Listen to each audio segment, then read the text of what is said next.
beautiful things never cease.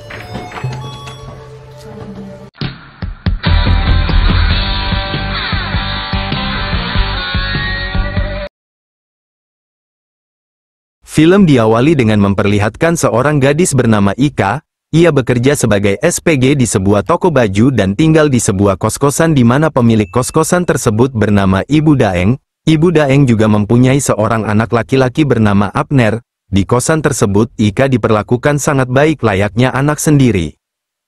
Setibanya di tempat kerja, Ika kemudian melakukan briefing bersama rekan kerjanya yang dipimpin oleh manajer yang bernama Galvez. Lalu di saat Ika sedang melakukan aktivitas pekerjaannya, namun hal yang tak diinginkan pun terjadi. Ika berkonflik dengan beberapa orang pengunjung karena sikap pengunjung itu terlalu merendahkannya, yang membuat Ika pun membela diri. Namun karena dinilai tidak ramah kepada seorang pelanggan, Ika pun langsung ditegur oleh atasannya di dalam kantor. Galvez kembali mengingatkan Ika untuk selalu mengalah kepada setiap pelanggan yang datang. Ika lantas mencoba untuk membela diri namun semua itu sia-sia. Melihat posisi Ika yang tersudut, Galvez pun lalu memanfaatkan kesalahannya. Ia akan memaafkannya asalkan Ika mau menemaninya untuk melakukan aktivitas berbagi aroma cita rasa bersama. Dengan terpaksa Ika pun langsung menuruti semua persyaratan dari si Galvez.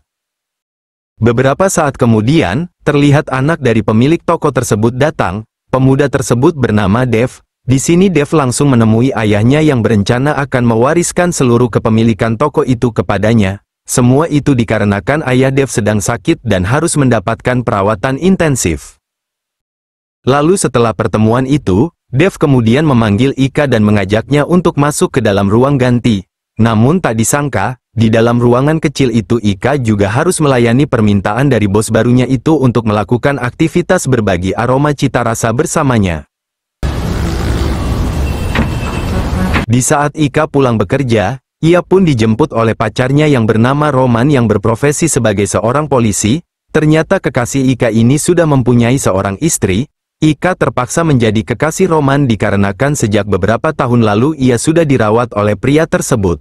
Selain itu, ayah Ika juga dipenjara dan hanya Roman saja yang tahu tempat tahanan ayahnya. Ditambah lagi Ika juga mempunyai hutang yang cukup besar kepada Roman. Maka dari itu ia selalu nurut di saat Roman mengajak Ika untuk melakukan aktivitas keromantisan dengan dirinya. Keesokan harinya, Ibu Daeng pun pergi bersama Abner yang terlihat hendak pergi ke sekolah. Namun di tengah-tengah perjalanan, tiba-tiba Abner mendapat kabar dari temannya jika guru mereka tidak datang. Mendapat kabar tersebut Abner pun memutuskan untuk kembali ke rumah, dan tak sengaja melihat Ika yang saat itu sedang tidur. Tak selang berapa lama, Ika pun terbangun karena ia mendapatkan panggilan telepon dari Roman. Pria itu menyuruh Ika untuk segera mengemasi barang-barang miliknya dan mengajaknya pergi dari tempat tersebut. Lalu di saat Ika pergi ke kamar mandi, tak disangka di saat itu ada Abner yang sedang melakukan gerakan senam 5 jari. Melihat hal itu Ika pun hanya tersenyum dan memaklumi apa yang telah dilakukan oleh Abner yang masih remaja. Akhirnya di sini Abner pun mengaku kalau ia sangat tertarik kepada Ika. Merasa kasihan, Ika lantas mengajari pemuda itu untuk mengekspresikannya. Namun karena di saat itu Ika sedang memerah, pelajaran mereka pun hanya sampai kecupan romantis saja. Beberapa waktu kemudian, setelah selesai mengemasi semua barang-barangnya, Ika pun langsung berpamitan kepada Ibu Daeng bahwa ia akan pergi. Dengan berat hati Ika pun harus meninggalkan Ibu Daeng yang sudah ia anggap seperti ibu sendiri.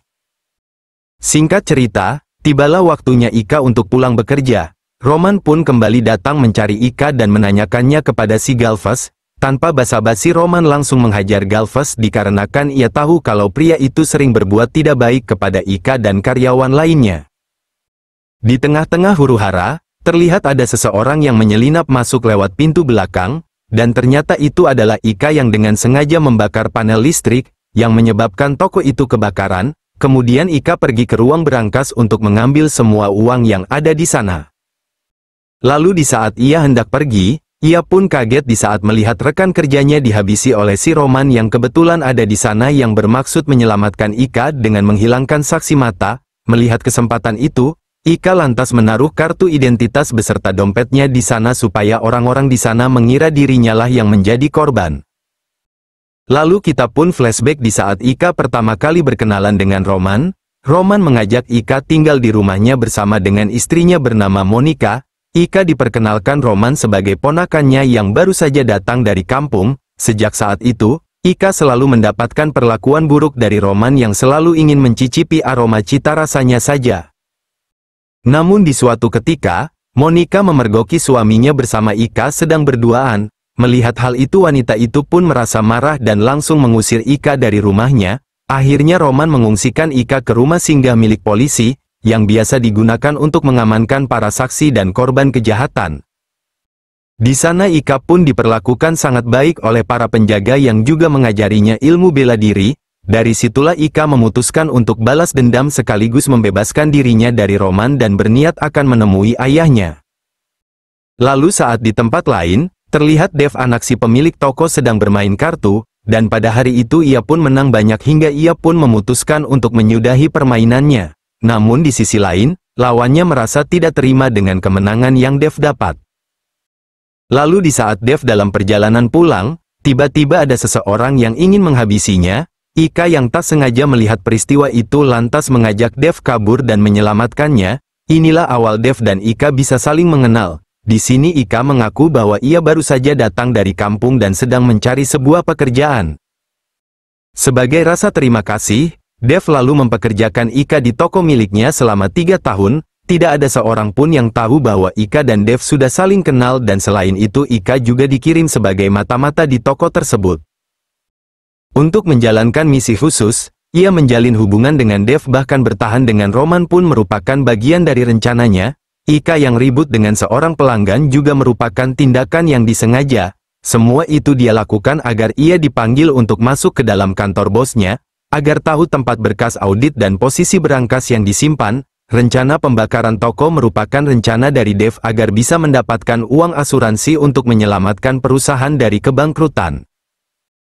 Kembali ke saat ini, setelah rencana mereka berjalan lancar, mereka bersantai di suatu tempat dan merayakannya. Akan tetapi pertemuan itu adalah perpisahan bagi mereka.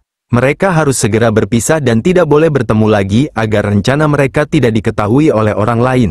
Sebagai imbalan, Dev pun memberikan semua uang yang ada di berangkas. Lalu sebagai salam perpisahan mereka berdua pun melakukan aktivitas berbagi aroma cita rasa bersama untuk terakhir kalinya. Kita pun kembali diajak flashback, di mana ibunya Ika tinggal bersama selingkuhannya. Namun suatu ketika, selingkuhan ibunya itu tergoda kepada Ika dan memperkaosnya. Tidak berselang lama datanglah ayah Ika dan perkelahian pun tak terhindarkan. Naasnya peristiwa itu merenggut nyawa ibunya Ika yang berusaha melerai. Dengan penuh amarah, Ika pun langsung menghabisi selingkuhan ibunya itu. Tidak rela anaknya apabila masuk penjara, ayahnya Ika lantas berpura-pura kalau dirinya lah yang bertanggung jawab atas kejadian itu. Ia pun ditangkap oleh pihak kepolisian dan polisi itu adalah Roman. Roman yang mengetahui kalau Ika tidak mempunyai keluarga lagi lantas memanfaatkan situasi dengan membawanya pulang ke rumah.